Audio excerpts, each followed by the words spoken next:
بسم اللہ الرحمن الرحیم۔ اچھا جی، اب آ جاتے ہیں آج کے سوال و جواب کے سیشن کی طرف۔ سب سے پہلا سوال ہے ہمارے پاس، لاہور سے ایک دوست ہیں، وہ یہ سوال کرتے ہیں کہ جی ہم ٹائلز کا کام کرتے ہیں، تو اگر ہم ٹائلز فکسر کو اپنا کوئی چیز ریفر کرتے ہیں ٹائلز وغیرہ، تو کیا ہمیں اس پر کوئی کمیشن لینا جائز ہے اگر ہم آگے اس کو کوئی کام ریفر کرتے ہیں؟ تو بھائی اس میں یاد رکھیں، کمیشن کے معاملے میں دو بڑی صورتیں ہوتی ہیں۔ پہلی صورت اس میں یہ ہوتی ہے کہ اگر تو آپ فری لانسر ہیں، اپنے طور پہ کام کر رہے ہیں، تب تو آپ کسی بھی ایسی ڈیل کے لیے آپ پیسے لے سکتے ہیں، جو بھی معروف طریقہ ہے، جو بھی مارکیٹ میں معروف ہے، اس کا کمیشن چلتا ہے مناسب طریقے سے، وہ آپ جو ہیں وہ کمیشن لے سکتے ہیں۔ لیکن اگر آپ کسی کمپنی کے ملازم ہیں اور کمپنی اس کو مال کی خریداری کا، بیچنے کا کسی بھی اعتبار سے آپ کو تنخواہ دیتی ہے، تو اب آپ کے لیے اس کمپنی سے خریدے گئے کسی بھی مال کے حوالے سے آپ کے لیے کمیشن لینا جو ہے وہ جائز نہیں ہے۔ اگلا سوال ہے جی، اوکاڑا سے ایک دوست سوال کرتے ہیں کہ جی وراثت کے متعلق مسئلہ ہے کہ باپ نے زندگی میں وراثت کی تقسیم کا ارادہ کیا ہے، تو اب کیا ماں باپ کا وراثت میں سے حصہ ہے یا نہیں؟ سوال کا اگلا حصہ ہے جی کہ باپ نے 75 لاکھ میں اپنی جگہ فروخت کی ہے، 2 بیٹے ہیں، 3 بیٹیاں ہیں، تو ان کو وراثت میں سے کتنا کتنا حصہ آئے گا؟ سوال کا اگلا حصہ یہ ہے کہ باپ کی 15 مرلے جگہ تھی، 10 مرلے اس نے اپنی زندگی میں بیٹوں کے نام لگا دی، اب باقی جو 5 مرلے ہے اس 5 مرلے کی اس نے بیٹیوں کے حق میں وصیت کی ہے۔ اب کیا اس کی وصیت پر عمل ہوگا یا پھر یہ والا جو 5 مرلے ہے یہ وراثت کے طور پر سب کے اندر یعنی بیٹوں اور بیٹیوں سب میں تقسیم ہوگی؟ سوال کا اگلا حصہ یہ ہے کہ کیا بیٹیاں اپنا حصہ بھائیوں کے حق میں چھوڑ سکتی ہیں یعنی معاف کر سکتی ہیں؟ بھئی یہ ایک ہی سوال ہے وراثت کا، اور اس کے اندر متعدد کئی سارے سوالات ہیں۔ ترتیب سے میں اپنی معروضات آپ کے سامنے رکھتا ہوں۔ پہلی بات تو یہ ہے کہ بھئی زندگی میں والدین جو کچھ بھی تقسیم کرتے ہیں وہ وراثت نہیں ہوتی، اس کو وراثت نہیں کہیں گے۔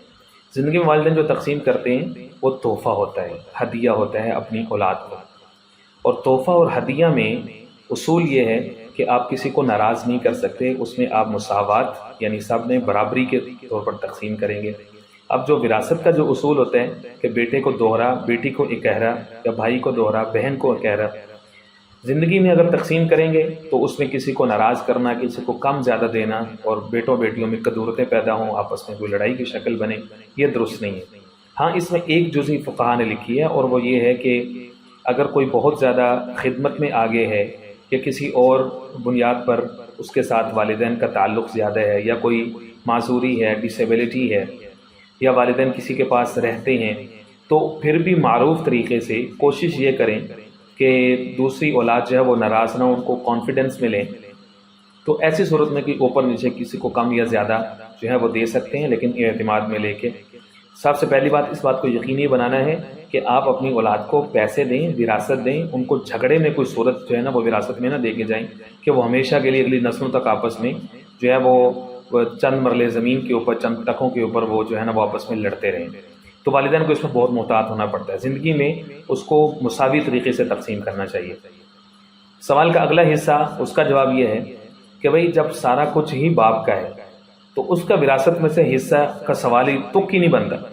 بھئی ہے یہ بھی اس کا، وہ تو چاہے کسی کو دے یا نہ دے تو سارا مال ہی اسی کا، تو اس لیے اس کا پوچھنا یہ سوال ہی پیدا نہیں ہوتا کہ اس کا اپنا حصہ اس میں ہے کہ اپنا حصہ جو ہے وہ اس میں نہیں ہے۔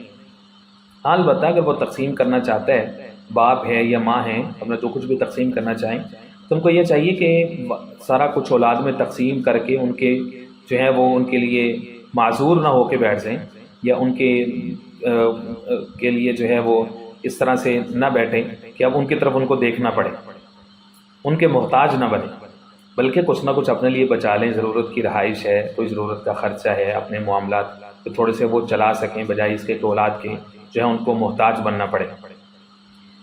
اگلے سوال کا اگلا حصہ تھا کہ باپ نے فروخت کر دی ہے جگہ، 75 لاکھ ہے، تو بھائی زندگی میں جب کی ہے تو اب جو ہے وہ سب بیٹوں بیٹیوں کو سب کو اس کو چاہیے کہ برابر تقسیم کرے، کم زیادہ نہ دے، اور اپنے لیے بھی کچھ نہ کچھ بچا لے۔ میں دوبارہ سے عرض کر رہا ہوں کہ ان کا محتاج نہ بنے، کچھ نہ کچھ اپنے لیے بچا لے۔ اگر اس کے علاوہ کوئی اور پراپرٹی نہیں ہے. ہاں اگر کوئی اور پراپرٹی ہے تو ٹھیک ہے، یہ بیٹوں بیٹیوں میں برابر تقسیم کر دے.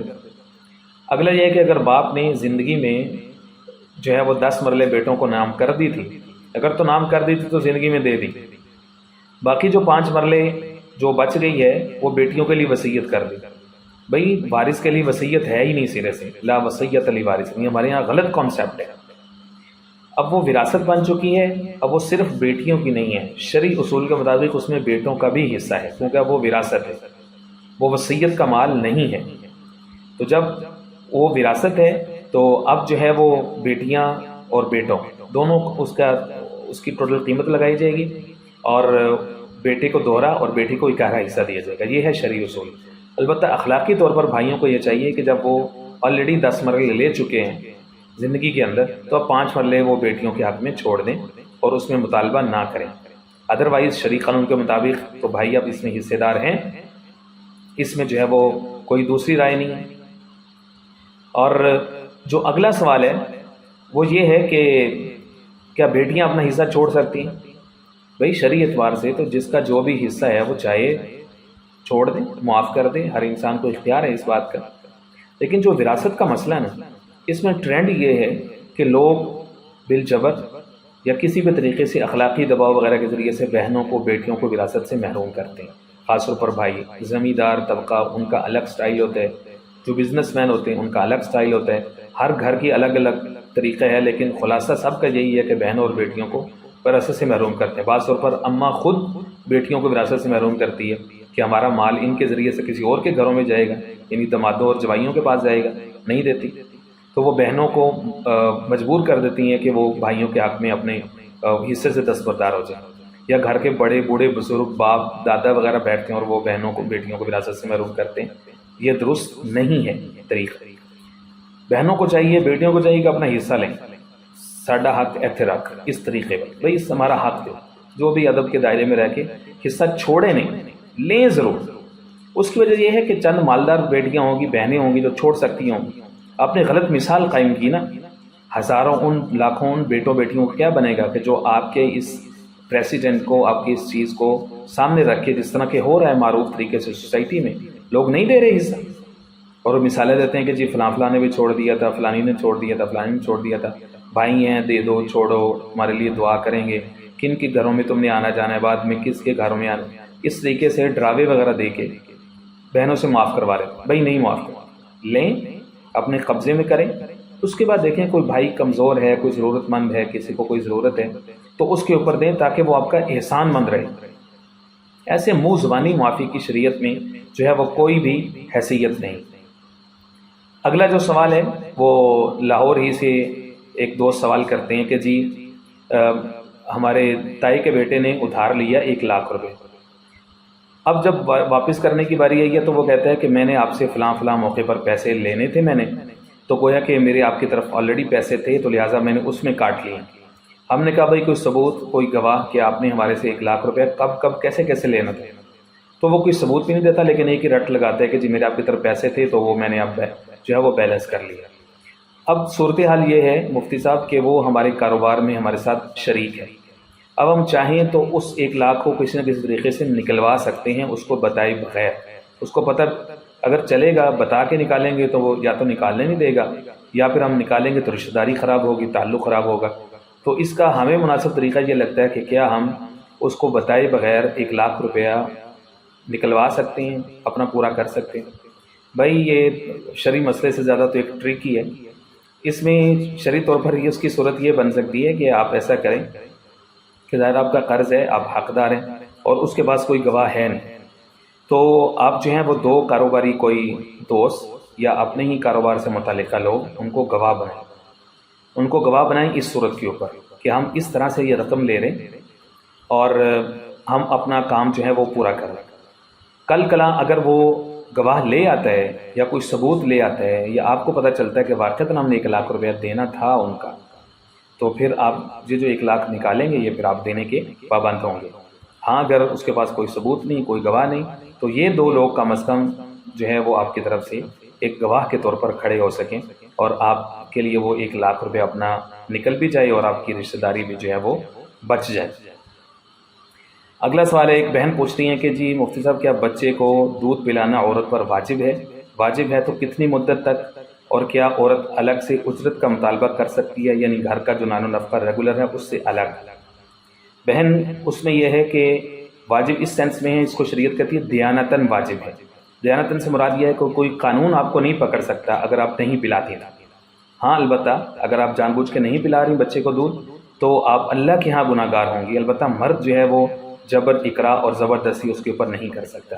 بنیادی طور پر تو یہ فیملی انڈرسٹینڈنگ کا میٹر ہوتا ہے، یہ مفتیان حضرات کا معاملہ ہوتا نہیں کہ آپس میں میاں بیوی کی سیٹنگ کیا ہے، عورت کے صحت کے مسائل کیسے ہیں، تو یہ ساری چیزیں دیکھنی ہوتی ہیں۔ اس میں جو ہے وہ ڈاکٹر بھی انوالو ہوتا ہے، اس کے مشورے کے ساتھ جو ہے نا وہ معاملات چلانے چاہیے۔ البتہ یہ ہے کہ اس پر اجرت لینا عورت کے لیے جائز نہیں ہے جب تک وہ مرد کے نکاح میں ہے، یا ایون نکاح سے فارغ ہو چکی ہے، عدت میں بھی ہے، تب بھی اجرت کا مطالبہ عورت الگ سے نہیں کر سکتی۔ وہی جو ریگولر نان و نفقہ ہے وہی مرد کی ذمہ داری ہے۔ ہاں اگر نکاح سے نکل چکی ہے، عدت پوری ہو چکی ہے، تو اس صورت میں جو ہے وہ عورت کو اگر اپنے بچے کو دودھ پلانا پڑتا ہے تو اب وہ اجرت کا الگ سے جو ہے وہ مطالبہ کر سکتی ہے۔ مدت کتنی ہے؟ بھائی قرآن مجید میں 2 جگہ پر ہے اس کی مدت کا تذکرہ۔ ایک جگہ پہ حولین کاملین ہے سورۃ البقرہ کے اندر 2 مکمل سال، ایک جگہ پہ 30 شہر، لیکن جمہور فقہا کے نزدیک جو ہے وہ 2 سال 2 سال مدت ہونی چاہیے۔ اگر عورت صحت مند ہے، کوئی مسئلہ نہیں ہے، تو اس کو دودھ پلانا چاہیے 2 سال تک۔ اگلا سوال ہے جی ہمارے پاس ایک دوست ہیں، وہ یہ سوال کر رہے ہیں کہ جی مغرب کی 2 رکعتیں رہ جائیں تو اس کو پھر بعد میں کیسے ادا کریں؟ بھائی مغرب کی اگر آپ کی 2 رکعتیں رہ جاتی ہیں، آپ امام کے ساتھ جو آخری رکعت میں مل گئے ہیں، 1 رکعت آپ کی ہو گئی، اب آپ اٹھیں گے گویا کہ آپ نماز دوبارہ سے شروع کر رہے ہیں، آپ ثنا پڑھیں گے، تعوذ، تسمیہ، سورہ فاتحہ ساتھ میں سورت ملائیں گے، ریگولر رکعت 1 پوری پڑھیں گے، پوری پڑھ کے آپ اتحیات میں بیٹھیں گے اور صرف اتحیات ہی پڑھیں گے، گویا کہ ایسے ہی ہے جیسے آپ نے مغرب کی اب 2 رکعتیں پڑھ لی ہیں، 1 امام کے ساتھ 1 اکیلے۔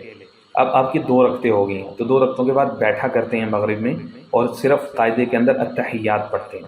اتحیات پڑھ کے آپ کھڑے ہو جائیں گے، اب آپ کی ٹوٹل 3ری رکعت ہے اور امام کے بغیر جو ہے آپ کی 2ری رکعت ہے۔ اب آپ کھڑے ہوں گے، سورہ فاتحہ پڑھیں گے، سورہ ملائیں گے، پھر ریگولر رکعت ادا کریں گے، پھر اتحیات میں آپ پوری کی پوری اتحیات آپ ادا کریں گے، درود شریف سمیت اور دعاؤں سمیت، اور پھر سلام پھیر دیں گے، آپ کی 3 رکعت مغرب کی مکمل ہو جائیں گی۔ ہاں اگر آپ نے جو الگ سے 2 رکعتیں پڑھی ہیں اس میں پہلی رکعت کے بعد آپ اتحیات پڑھنا، اس میں بیٹھنا بھول گئے ہیں، تو اب آپ کے اوپر سجدہ سہو ہوگا، آپ آخری رکعت کے اندر سجدہ سہو کر کے تو اپنی نماز کو مکمل ادا کریں گے۔ یہ تھے جی ہمارے پاس آج کے دن کے یہ سوالات جو ہم نے اپنی طرف سے اپنی کوشش کے مطابق آپ کے سامنے اس کے جوابات رکھے۔ رب العزت سمجھ نصیب فرمائی۔ وما علینا الا البلاغ المبین۔